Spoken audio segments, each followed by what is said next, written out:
Now we're going to turn to boxing because over in Manhattan, it's all about one fight. Katie Taylor against Amanda Serrano, Madison Square Garden. We're hearing around 3 a.m. Irish time. It is very much heading for a sellout. Not quite there yet. 20,000 capacity, 14,000 pre-sales, and they're heading towards the 20,000 mark is the word. And reportedly 4,500 travelling over from Ireland and the UK. A very interested observer from afar will be Eric Donovan, who joins us now. Hi, Eric. Hi, Joe. How are you? Very well. This is the fight everybody's been looking forward to for quite some time now, even before it was arranged. Taylor, the undisputed world lightweight champion and all-round pioneer and legend in the sport, against Serrano, 7-weight world champion. First female fight to headline at Madison Square Garden. They were on the Today Show on NBC this morning. They had the Empire State Building face-off. This is the big time. It's extraordinary and has caught the imagination far beyond just Irish eyes, for sure. This is a big deal in boxing, big moment for women's boxing. Isn't it just huge, Joe? And, it's been a long time since we've seen kind of even a male world title fight capture the US audience. It's amazing to watch Taylor and Serrano just completely dotted across to all the terrestrial TV stations in America, which is fantastic. It's really captured the US audience, and even the face-off on top of the Empire State Building. It's just, they're pulling out all the stops, and it's fantastic for women's boxing. And it's just incredible that it's our Katie Taylor, our very own Katie Taylor. And when you mentioned about the fans that are going over, the pre-sales, this is history in the making. But it's going to be a serious challenge, a serious task. Amanda Serrano is a formidable opponent. She's world class. You talk about the record she has, multiple world champion in many weight divisions, all the way from super flyweight up to light welterweight, and she is a really hardened, seasoned professional boxer. Unlike Katie Taylor, who turned professional quite late in her career. And it's just it has all the ingredients to be an absolute classic. I can't wait for it. On what Katie Taylor's done here in professionalism, it was very notable that a few weeks ago Amanda Serrano was quoted as saying, "When Katie turned pro, I was so excited because I knew she would change things for us." So it's been a very respectful build-up between the two fighters, and even that comment from a few weeks ago jumped out, that even Serrano recognised that Taylor's stature in the sport is a touch special and a touch different. So she anticipated Taylor having a massive effect in women's boxing. I have to say, I didn't foresee this. I had real fears when Katie Taylor turned professional that this is a hard-nosed business. Interest levels were poor. Would the money be there? Would the sport chew her up and spit her out and quickly forgotten? Would she have been better served regrouping post-Rio and winning gold in Tokyo? And what a fitting finale that would be to her career. And yet Eddie Hearn swooped in. The money has followed. The interest levels. I'm amazed what she's managed to do in the last 6 years. Did you foresee any of this? Honestly, I knew that she would take the professional game by storm. I knew she would go on to become a world champion, but I never thought that she would, I suppose, command or,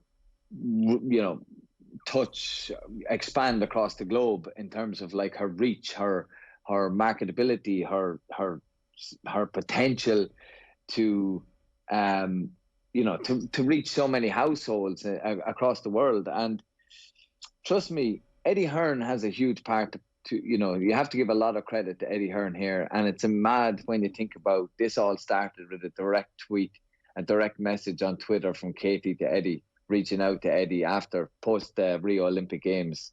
Eddie, I'd like to turn professional. I think you're the man to help me. And Eddie Hearn, he didn't know anything about women's boxing at that time.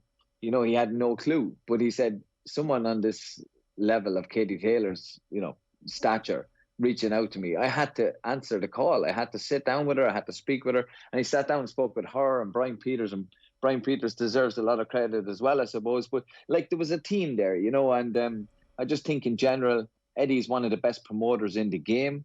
And this with the Sky Sports backing that Matchroom had at that time, they just really lifted her and took her to a whole new level. And of course, then we've got, on the other hand, Amanda Serrano being promoted by Jake Paul, who many people know is, a YouTube star who is now stepped into the world of boxing, and he's taken the boxing world by storm as well. But a very smart and a very astute guy, a brilliant promoter, and knows how to promote, and he's bringing a whole new audience to the game as well. So these two guys are up there with the best promoters in boxing, and two of them are promoting the two best females in boxing, Amanda Serrano and Katie Taylor, and here they are going head to head. And I know you mentioned that there was a real genuine mutual respect between Amanda and Katie, and that's true. It is there. You can see it.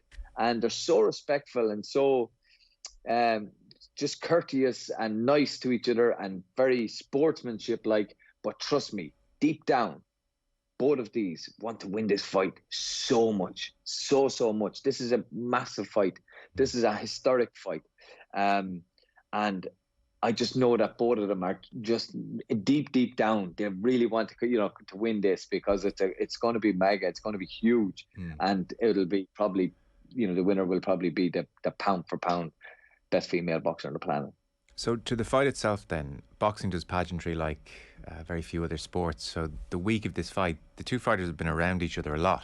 They're being interviewed in the same room. They're posing for photos together. This is not what Man City and Real Madrid players did the week building up to their match last night. They're in zero contact with each other. They're saying very little about each other. So do you tend to read much into the week of a fight when fighters are around each other and being interviewed? And if so, what would you read into the respectful nature of their rivalry, if anything? Yeah, sometimes you can read into it and you can see maybe a false confidence, or maybe someone that's a little bit kind of maybe taken aback by the whole occasion or whatever, but not in this case. The two of these fighters are well used to the limelight. They've been in the limelight for a very long time, more so Katie Taylor than Serrano. So it's no surprise that Serrano was happy with Katie Taylor stepping into the pro game, because that did shine the light on women's boxing and it did bring a lot of attention. And Claressa Shields as well has helped to kind of shine that light even brighter as well. And Jake Paul actually mentioned something in one of his interviews. He said it's not tangible yet, you know what I mean? But these boxers have really transcended the sport, but it's not tangible yet. In a few years' time, when we see many female fights, top of the bills, Madison Square Garden, maybe somewhere, maybe in the UK as well, when we see it in a couple of years' time, multiple big fights between female boxers, and that's the next generation that are coming along. But in this case, I'm finding it hard to detect, any kind of weakness. Two of them are solid. They're very, as I said, respectful. They're not trash talking, which is nice to see as well. They don't need to trash talk. They know exactly how good they are, and their records stand up on their own. They don't need to dismiss each other or put each other down, be disrespectful in any way. And whatever happens in this fight, I still think, like, you know what I mean, that the two of them are legends, and there will always be legends. But I know that there's going to be huge bragging rights here, and I don't know how far more Katie Taylor can go. I mean, like, if she wins this fight, me personally, I know it's hard to say that to somebody, but I think, like, you've done it all, Katie. Maybe, like, if she can win this fight, and I hope she can, but I know it's going to be a hell of a battle. I would like to see her just go off into the sunset, you know what I mean? And she's completed boxing, like, completely completed it. Like, at 35 years of age, I know how hard it is myself. I know how hard it is. And I just don't know, after winning this fight, if there's anything more that Katie can go on to achieve.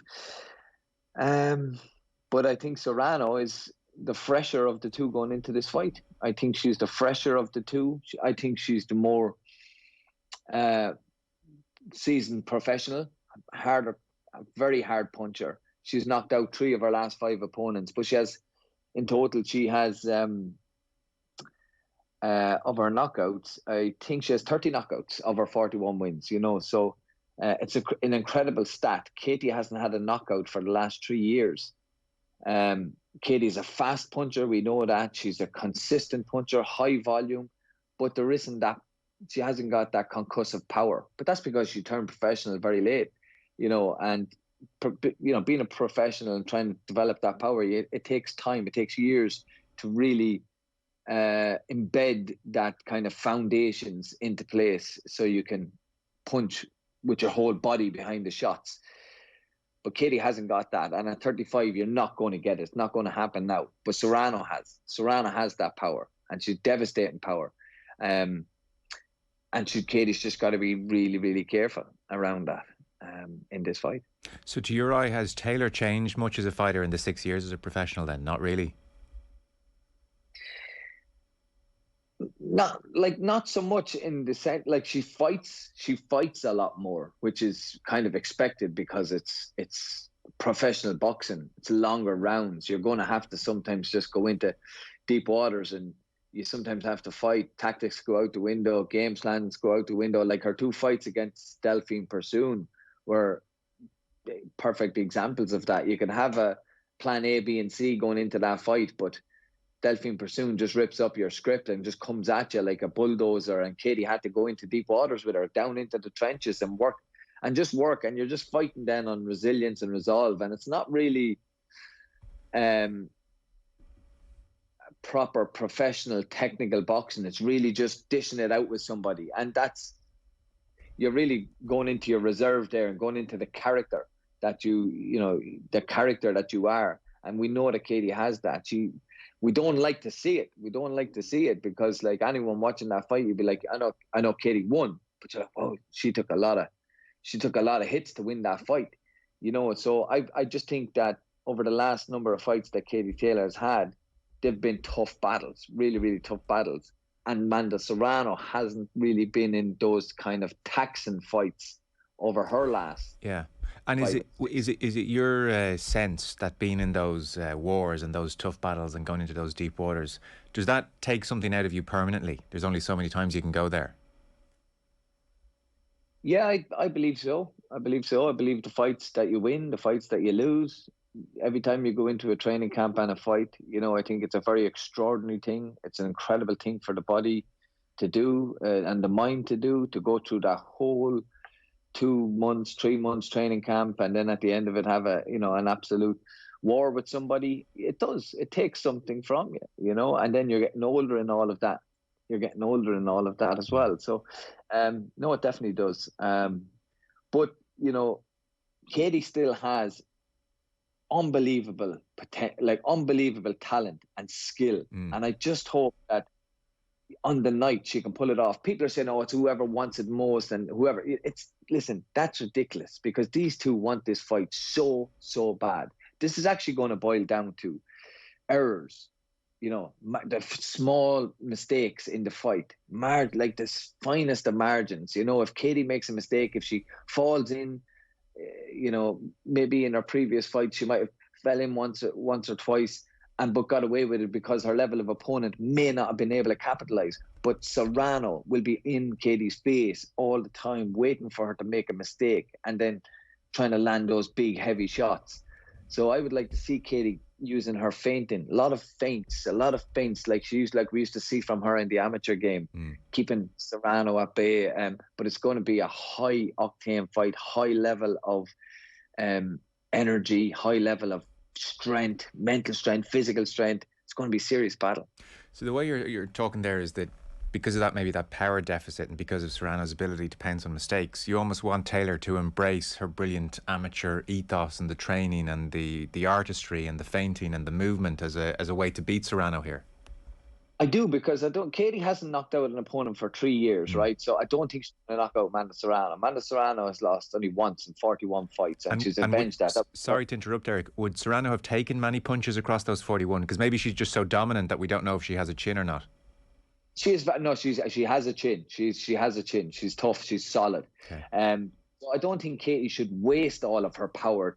Even obviously when you're punching, you got to be trying to punch with enough force to kind of let your opponent respect you enough to kind of back off. You don't want someone to be all over you like a fly, just swarming all over you. You want to be able to let them feel your power enough to respect you, to kind of back off and not swarm all over you. But I don't think that Katie should I think Katie should look to try and win this fight on pure boxing skill. Get the rounds in the bank. It's only 2 minutes a round. Just keep winning rounds. Keep winning rounds. If you go into, I find if Katie goes into that kind of war, if she gets drawn into that war with Serrano, it's going to suit Serrano more so. And I think that Serrano obviously is stronger in that department than Katie.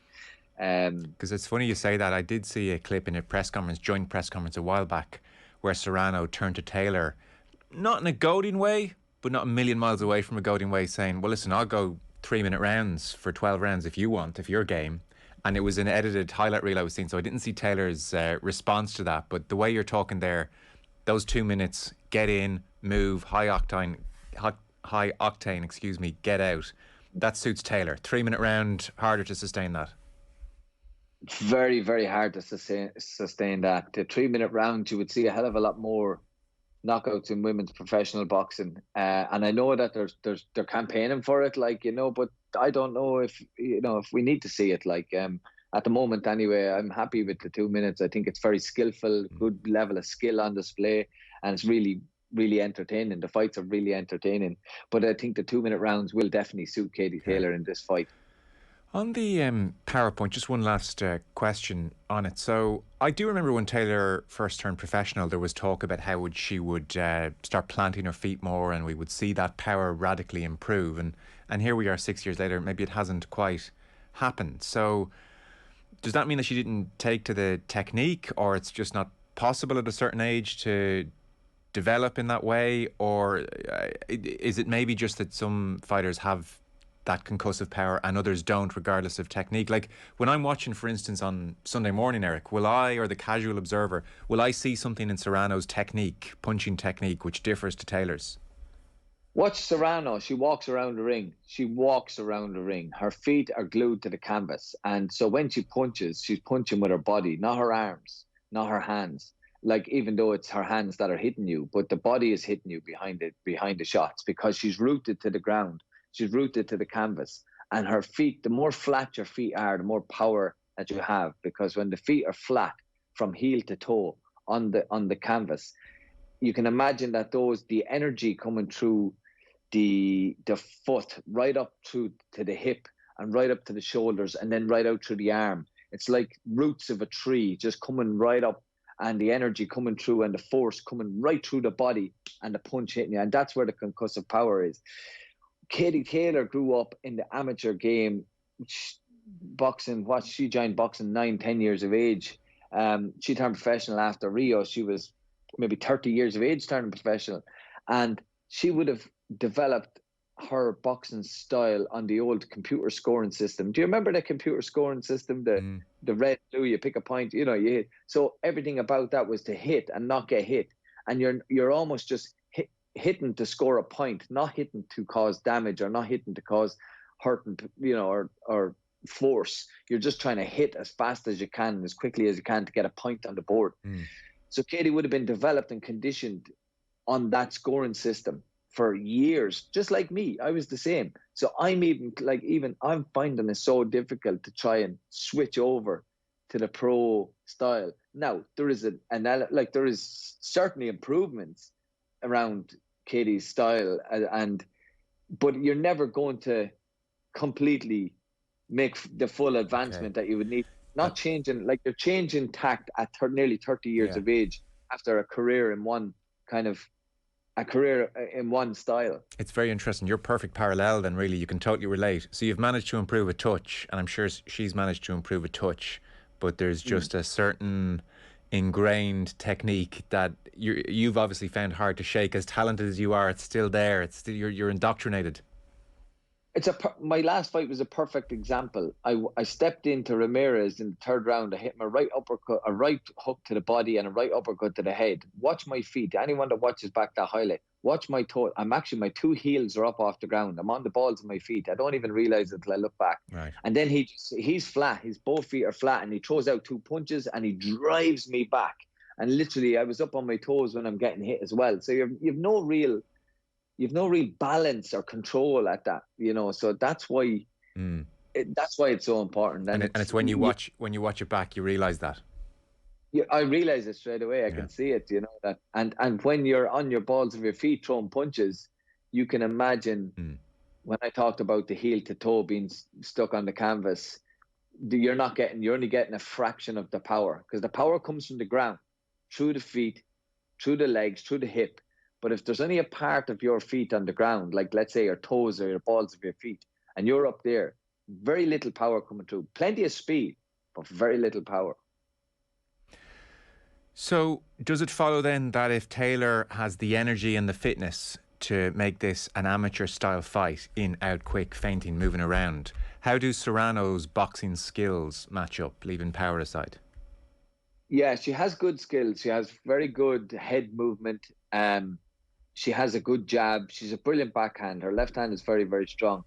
What I would like to see Katie do in this fight is to aim to win the rounds. I don't think she has the punch to knock out or to really stop Serrano. So she's going to have to be boxing very, very clever, in the sense that when she does her work, to try and minimize the damage that she takes afterwards. So land the shots and maybe then tie up Serrano. Don't allow her to work inside, and try and get a breather every now and then, because the performance that I'm looking for, and the performance that I think will suit Katie best, is her boxing skills. Hit, move, hit, move. But to do that for 10 rounds, even though it's only 2 minutes, to do that is going to be extremely difficult, very, very hard. So basically, she wouldn't be able to dance for 10 rounds against an opponent like Serrano. So what she's going to have to do is moments in the round, sections of the round,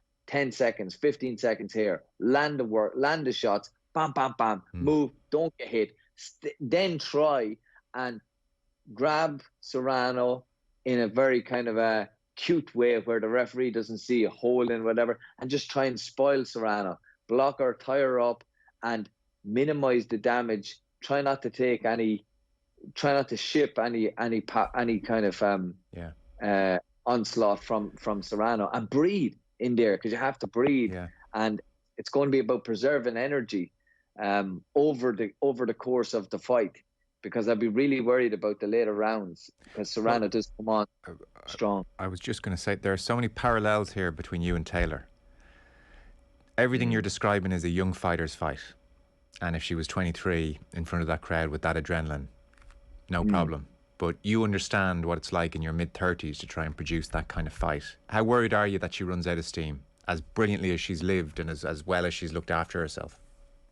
Yeah, that would be a big worry, and hopefully they've looked at that, because I think Serrano she's so hungry and vicious and ruthless, in the sense that she won't step back. She will not give up. Like, she's going to come on stronger and stronger and stronger. I think the first half of the fight is the time in the fight where Katie can bank rounds. She can really bank rounds. And then I would like her to maybe try and keep something in reserve to finish strong. And to try and keep enough power, enough energy to keep Serrano honest, and to keep her respecting your power. Because if you don't, when you get tired, Joe, you lose your strength and power as well. That's the side effect of losing that's the side effect as well of getting fatigued. You lose your snap and you lose your power, and then the danger is that your opponent will walk through your hunches and walk through them, and that's a big worry. I'm going to mix up something you've said to me before, right? But you can explain it then. I seem to remember you recalling one of your recent fights, and there was almost an acknowledgement afterwards that once you've won a round, once you're up and around, you don't need to win the round by 1,000,000 points. You've won the round, take it easy, conserve some energy. Or maybe equally, even if she comes out and she's full of energy and she wins the first 3 rounds, do you take rounds and 4 and 5 off? Now maybe that's a dangerous game when you're given a big puncher the opportunity to land just one punch, which could end the fight. But is that something that you would have talked about, that you could imagine Taylor's camp talking about, when to ease off in a round, and maybe even taking off any of the middle rounds? And you can explain to me what taking off a round is, because I don't know how you do it when you've got Serrano coming at you. Yeah, I mean, you never want to give someone a round. It's like it's football. You never want to give someone a point or give someone a goal. You just don't want to. But at the same time, you have to be able to manage your performance and manage your energy.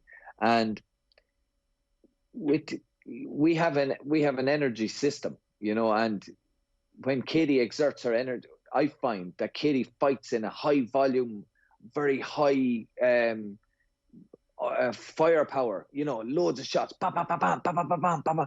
And like you said there, Katie could win a fight or could win a round by landing 20 punches, and our opponent might land 2 or 3.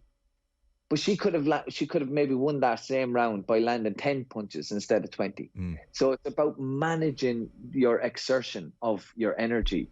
And like you hit the nail on the head, you only win the round 10-9, Yeah. So why go out and empty your tank, your full oxygen tank, your energy tank? Why go out and empty that by 30% to win one round of boxing? You want to be able to try and be smart and be clever. Now, this is all easier said than done, because you're in the ring and there's somebody wants to take your head off, and then you're trying to manage that. You're trying to manage your defensive awareness. You're someone who's a big puncher like Serrano. She's coming. She wants you. She wants you. She wants to do damage. She has bad intent. You're trying to manage that at the same time you're trying to manage your own output and trying to see. It's a very difficult game. At the highest level of professional boxing, it really comes down to the smallest of margins. And I hope that they've been working on that, but that is definitely something that is going to have to be executed. Managing your energy over the 10 rounds. Because if she goes out and puts in 5 classic rounds and there's 5 rounds up on the cards and we're all like, oh, brilliant, that's fantastic. And she's nothing left for the other 5. That's a very dangerous place to be. You're going to have to fight with a cool head in front of 20,000 and the world watching at Madison Square Garden. That will take its own strength of character to withstand the temptation to really put on a show early on in the fight. Looking at the odds generally across the board, I'm seeing Taylor in the main at evens, but Serrano the favourite at 4-5. So generally there is a sense that Serrano here is going to get this done. I was reading Steve Bunce as well for in argument's sake to see what he made of the fight, and he was saying of Taylor, a lot of people think she's slowing down, showing a lack of desire. I didn't think that, by the way, but anyway, lack of desire, easier to hit. They think her mind is elsewhere. Again, I don't know who's thinking that, but he says regardless, all of those things are probably true, but they're not terminal. I think Taylor has fought well within herself in her last few fights. She's coasted in some of them. Has she looked like the Taylor of old? She hasn't, but she hasn't had to be the Taylor of old. Whisper it, I think we might see something extraordinary from Taylor. She rises to the occasion. And that filled me with a bit of hope. So do you see her form of late as coasting because she hasn't had to be at her best? Or do you worry that we have seen a decline in the last 12 months in Taylor, which, was always going to happen, and that sense is out there? That's the reason she's not favoured for this fight this year. Yeah. I wouldn't say so much as in a decline as, I still think that she's exceptional at what she does. I just think the level of threat in front of her wasn't able to, or the level of opposition wasn't able to capitalize on her mistakes, and there was a few mistakes. Well, like, when I say mistakes, like maybe not managing the energy right, falling in sometimes behind the punches. The what's her name? Natasha Jonas fight back in May 21 was a prime example. Katie was outboxing her for the first few rounds, literally outboxing her, and was banking the rounds. And Jonas couldn't get anything from this fight. And then Katie made a mistake kind of fell in to Jonas, stood square, brought her 2 feet together, and Jonas just hit her with a big punch. Katie was really hurt. And what that done was that gave momentum and gave hope to Jonas. And then Jonas almost came alive. She was like, whoa, I'm in this fight now, And that's the difference of one little move in the game. One little move in a fight can give your opponent hope and momentum and drive. and she just can't afford to make those mistakes. Is that falling in a common mistake in boxing? Look, I often do it myself. I even got knocked out against Alpha Barrett for the same thing. But it's hard to kind of, yeah, it's a little bit. You kind of just you launch in a bit premature. Timing is off. Right. Timing is a little bit off, and then your opponent, however they feinted or however they kind of brought you into a false sense of security and bring you into that position, into that space where you fall in, miss with your punches, but then when you miss with your punches, you leave yourself exposed. And you're at your most vulnerable then, because you've just reached in to hit a target that's not there, and now you're left open, and then crack, boom. And that's what the danger would be from the likes of Serrano. So it's, there's so many variables to this fight. A lot of people are saying, like, a lot of professionals are actually leaning towards Serrano. A lot of the US kind of professionals as well. But then Serrano, even though she's Puerto Rican, she is American. She's a Latino. Raised in Brooklyn.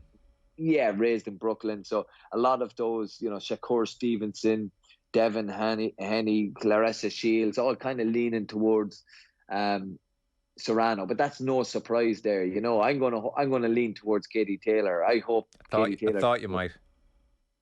Yeah, no, because I actually think that Katie has been in bigger, more global attention fights and occasions than Serrano. Serrano, as much as she is a class operator, this might actually get to her. This is huge for her and her country, and like the pressure on that. She's won 6 world titles, and we know that, multiple weight divisions, but a lot of them have been in small hall places and not much news or publicity around them. But now she's on the big stage. Katie's been there and has been there for years.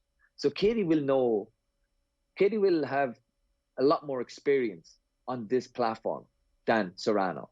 And Serrano, even though she looks cool and calm, collected, you just don't know what way she's going to come out and perform tomorrow. Saturday night, you just do not know. A last thought for you. On the one hand, regardless of Saturday night, what Taylor has done in the sport is legendary.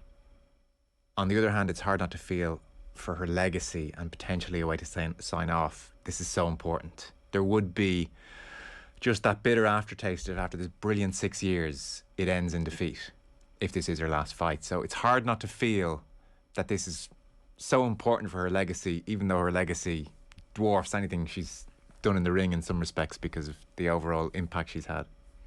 Yeah, it's crazy that we're even talking about that, isn't it? Like, I like it that we're thinking, like, if this is a defeat to her, if she ends up losing this fight, I think she will be obviously bitterly disappointed. But I think from what I know from knowing Katie Taylor, I just think that Katie Taylor wanted to honor her role as a boxer, as a champion, as a role model, as a hero, and to go to her to give her ultimate, to reach her fullest potential and not bow out a game a minute sooner. So I just think that no matter what happens in this fight, you're never going to taint Katie Taylor's legacy, because she is just phenomenal and one of the greatest athletes ever to come of this country. I think she's our greatest. So I would still love her to win it, though. I would still love her to win it, but I know it's going to be a big ask. And sometimes in life, there comes a day when we will come up against a better opponent, better opposition, a better team, and that's just facts. And I just hope that it's not going to be Saturday night.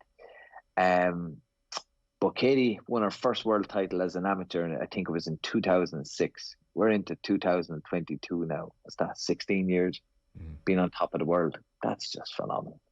How long can you stay there?